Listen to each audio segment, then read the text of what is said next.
এর আগের বছর আমাদের যেমনই কাটুক না কেন, এই বছর কিন্তু আমাদের খুব ভালো কাটছে।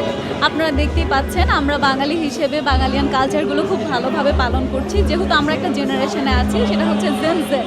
এই জেন জেড খুব ভালোভাবে স্বাধীনভাবে একটা নাগরিক হিসেবে স্বাধীন দেশে আমরা চলাফেরা করছি, আমাদের উৎসবগুলো পালন করার সুযোগ পাচ্ছি। এটাই অনেক কিছু। দেখেন আমি খুব সুন্দর করে একটা বাঙালিয়ান সাজ দিয়েছি, নিজের মধ্যে বাঙালিয়ত্ব ধরে রাখার চেষ্টা করছি।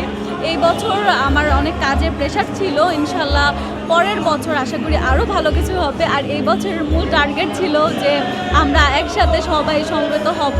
আমি চারুকলায় এসেছি, চারুকলার প্রোগ্রামগুলো এনজয় করছি। আমার নিজের কিছু প্রোগ্রাম আছে, আপনারা তা অবশ্যই দেখবেন। আর যেহেতু আমি কাজ করি, নাটক করছি, আমার বেশ কিছু কাজ আসছে সামনে, সেগুলো আপনারা দেখতে পাবেন।